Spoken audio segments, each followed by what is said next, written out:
हे friends, कैसे हैं आप सब। तो आज हम Parag Parikh financial advisory services limited यानी कि PPFAS म्यूचुअल फंड द्वारा ऑफर्ड एक फ्लेक्सी कैप फंड का रिव्यू करेंगे, जिसे 24 मई 2013 को लॉन्च किया गया था। सेबी ने जब डायरेक्ट ऑप्शन इंट्रोड्यूस किया था, उसके तुरंत बाद ही ये फंड लॉन्च हुआ था और इस वजह से इस फंड के डायरेक्ट और रेगुलर दोनों ही ऑप्शंस की सेम इंसेप्शन डेट है, यानी कि सेम बिगिनिंग डेट है। Parag Parikh flexi cap fund multiple fund managers का एक जॉइंट एफर्ट है, जो अपने सालों के एक्सपीरियंस इसमें चिप इन करते हैं। Mister Rajeev Thakkar PPFAS mutual fund के chief investment officer, director and equity fund manager हैं और इस फंड को इसके इंसेप्शन से हैंडल कर रहे हैं। He is a chartered accountant and holds CFA charter as well. इनके पास इन्वेस्टमेंट बैंकिंग और फंड मैनेजमेंट में करीब 29 इयर्स का एक्सपीरियंस है। नेक्स्ट, मिस्टर रुकुन ताराचंदानी फंड के इक्विटी पार्ट हैंडल करते हैं और वे मई 2022 से फंड की टीम के पार्ट हैं।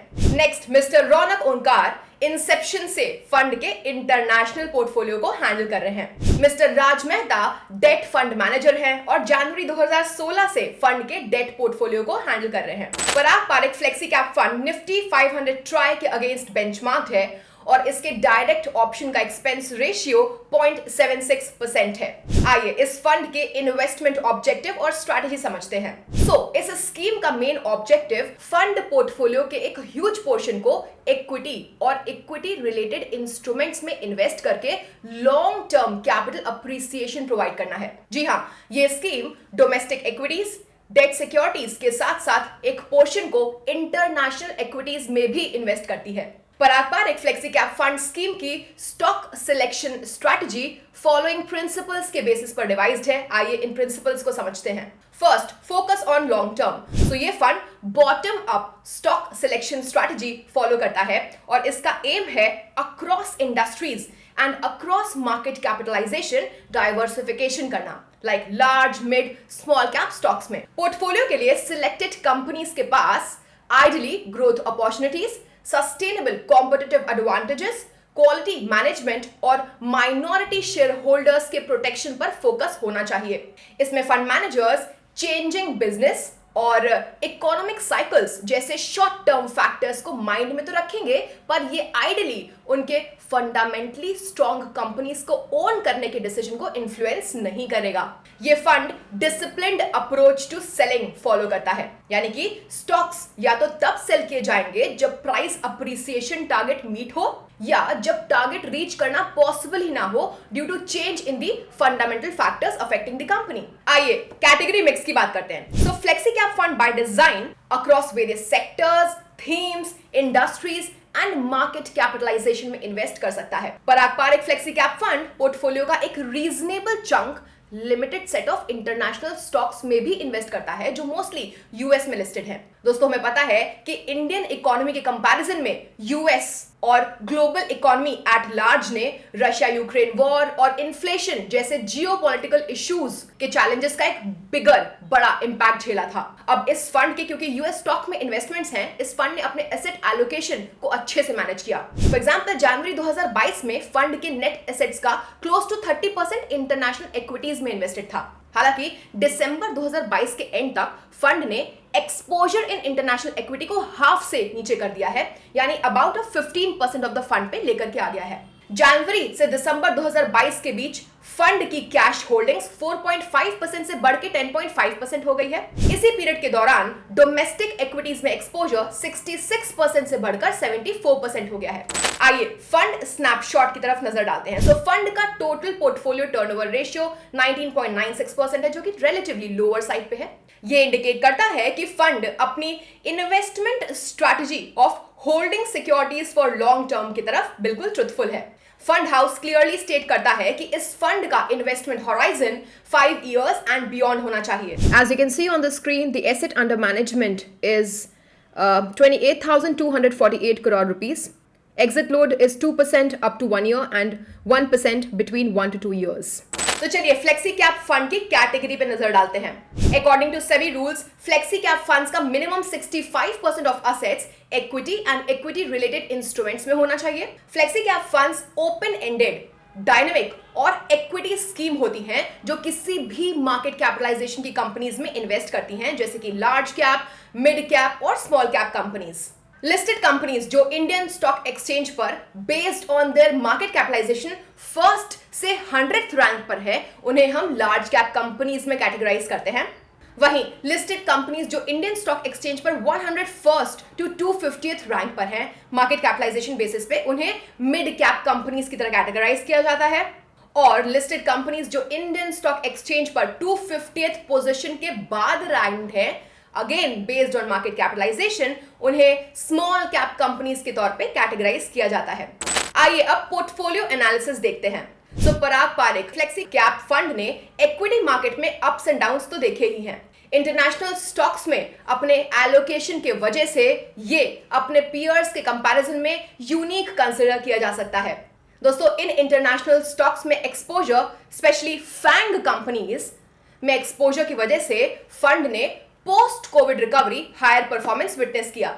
फंड मार्च 2020 में 2925 करोड़ के एसेट अंडर मैनेजमेंट पर था, जो अब एज ऑफ दिसंबर 2022 ऑलमोस्ट 10 टाइम्स बढ़ के 28,000 करोड़ हो गया है। मार्च 2020 में फंड पोर्टफोलियो का 30% 5 इंटरनेशनल स्टॉक्स में था। इसमें Amazon, गूगल, फेसबुक, सुजुकी और माइक्रोसॉफ्ट शामिल हैं। इन स्टॉक्स के परफॉर्मेंस के साथ साथ कई इंडियन स्टॉक्स की रिकवरी ने इस फंड को इसके पीयर्स से आउट परफॉर्म करने में काफी हेल्प की है एंड एज रिजल्ट AUM में एक मीटियोरिक ग्रोथ भी हुई है। तो आइए देखते हैं कि एट प्रेजेंट फंड ने अपना पैसा कहां इन्वेस्ट किया हुआ है। ये fund fairly concentrated portfolio hold करता है। पोर्टफोलियो का 70.25% एक्सपोजर 25 इंडियन या फिर डोमेस्टिक स्टॉक्स की तरफ है। 5 international stocks 15.51% exposure account for करते हैं। On the screen you can see the top 10 stocks percent to NAV, where HDFC Limited has investment of 8.37%, Bajaj Holdings and Investments 7.27%, ITC Limited 7.12%. Similarly, you can see the investments of Axis Bank Limited, ICICI Bank Limited, HCL Technologies and others. Top 5 stocks fund के net asset का around 35% account करते हैं और net asset का 57% top 10 stocks में invested है। Guys, through out 22 ये stock allocation Fairlie consistent ही रहा है। You can see on the screen the data as on 31st December 2022, the allocation to international stocks percentage allocation to net assets, जहां Microsoft corporation में investment है 5.05%, Amazon 3.17%, Alphabet Inc 4.67% and others. Now, amongst international stocks, fund का close to 10% allocation Microsoft और Alphabet stock में है. Now you can see on the screen the data as on 31st December 2022, the percentage allocation across various industries. For example, finance sector में allocation है 15.77%, banking की तरफ 11.86%, internet and technology की तरफ 11.8%। इसी तरह आप capital markets, diversified FMCG, IT software, pharmaceuticals and biotechnology, consumable fuels, power और ऑटोमोबाइल्स की तरफ परसेंटेज एलोकेशन देख सकते हैं। टॉप 5 इंडस्ट्रीज में फंड एक्सपोजर इसके नेट असेट्स के 55% के करीब है, जबकि banking, financial services and insurance यानी कि BFSI सेक्टर में 27% ऑफ नेट एसेट्स एक्सपोज्ड है। ये इस फैक्ट को एस्टैब्लिश करता है कि fund fairly concentrated portfolio hold करता है। जनवरी और मार्च 2022 के बीच fund close to 22% of net asset internet और टेक्नोलॉजी इंडस्ट्री में होल्ड करता है, लेकिन इकोनॉमिक एंड मार्केट डायनामिक में चेंजेस की वजह से this got reduced to half, that is 11% हो गया। आप अपनी स्क्रीन पे स्कीम रिस्कोमीटर अब देख सकते हैं। तो चलिए परफॉर्मेंस एनालिसिस करते हैं। एज डिस्कस्ड अर्लियर, 3 इयर्स से कम टाइम में एसेट अंडर मैनेजमेंट में ऑलमोस्ट 10x ग्रोथ का मतलब है कि इस फंड ने मार्केट और अपने पीयर्स को आउट परफॉर्म कर दिया है। फंड ने पिछले 3 साल में 22.48% का CAGR जनरेट किया है और अपनी लाइफ के अक्रॉस इसने 18.73% का CAGR जनरेट किया है। फंड के स्टैंड अलोन रिटर्न से हम इसकी अच्छी परफॉर्मेंस को इवैल्यूएट नहीं कर सकते हैं। रादर इट मेक्स सेंस कि हम फंड परफॉर्मेंस डिटरमाइन करने के लिए इसे इसके बेंचमार्क और पीयर ग्रुप से कंपेयर करें। तो आइए डिफरेंट टाइम पीरियड्स में फंड के रिलेटिव परफॉर्मेंस पे नजर डालते हैं। पराग पारेख फ्लेक्सी कैप फंड के लिए लास्ट 1 ईयर बहुत अच्छा तो नहीं था। इसने स्कीम बेंचमार्क और एडिशनल बेंचमार्क यानी कि स्टॉक मार्केट दोनों को ही कंसिडरेबल मार्जिन से अंडर परफॉर्म किया है। जी हाँ, इसका एक रीजन इसके पोर्टफोलियो में इंक्लूडेड यूएस स्टॉक्स का पुअर परफॉर्मेंस हो सकता है। जैसे कि हमने पहले देखा था, फंड अभी भी इंटरनेशनल इक्विटीज में अपने नेट एसेट का अराउंड 15% होल्ड करके रखता है। तो पिछले 1 साल के परफॉर्मेंस को अगर हम छोड़ दें तो इंसेप्शन से लेके अब तक फंड ने सभी दूसरे टाइम पीरियड्स में कंसिस्टेंटली बेंचमार्क को आउट परफॉर्म किया है। अगर हम लास्ट 3 इयर्स, लास्ट 5 इयर्स के रिटर्न्स को देखें, लॉन्ग रन में फंड ने काफी स्ट्रॉन्ग आउट परफॉर्मेंस डिलीवर किया है। अगर आपने एसआईपी के जरिए इस फंड में इसके इंसेप्शन यानी 24 में 2013 ऑनवर्ड्स मंथली 10,000 रुपए इन्वेस्ट किया होता तो आज value of investment 27 lakh rupees हो जाती। पीयर ग्रुप के कंपैरिजन में फंड की परफॉर्मेंस देख सकते हैं। तो जब हम फंड की रिलेटिव परफॉर्मेंस को देखते हैं as compare to its peer group, तो हम कुछ चीजें देख पाएंगे कि फंड अपने पीयर्स के बीच 43rd रैंक्ड है। इसका मतलब है कि लास्ट 1 ईयर परफॉर्मेंस के बेसिस पर ये फंड बॉटम क्वार्टाइल में लैंग्विश हो रहा है, यानी कि वीक सिचुएशन में है। जबकि अगर हम लॉन्ग टर्म रिलेटिव परफॉर्मेंस को देखते हैं तो ये फंड एक क्लियर विनर की तरह उभरता है। Last 3 years and 5 years performance के बेसिस पर ये 3rd एंड 2nd नंबर पे रैंक्ड है respectively.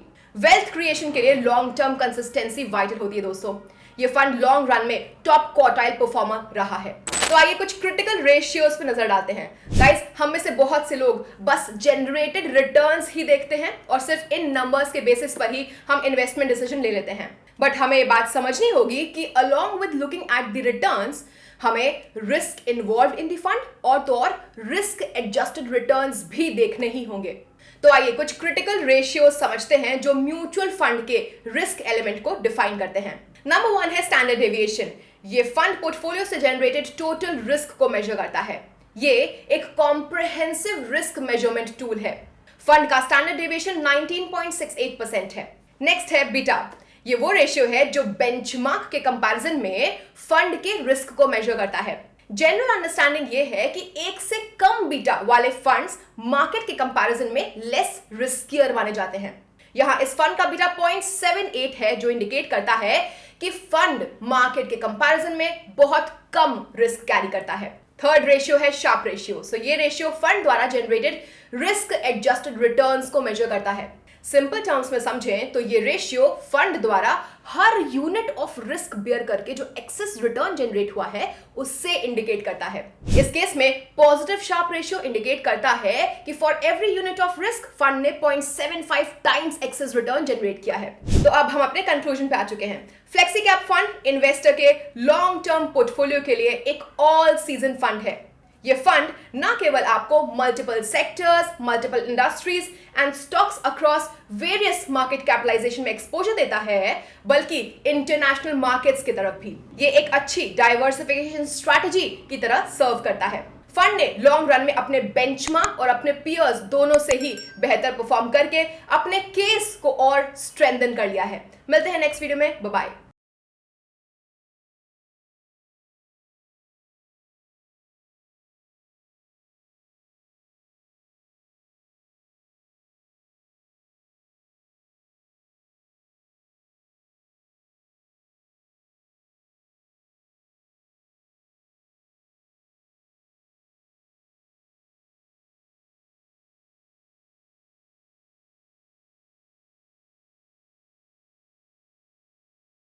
Mutual fund investments are subject to market risks.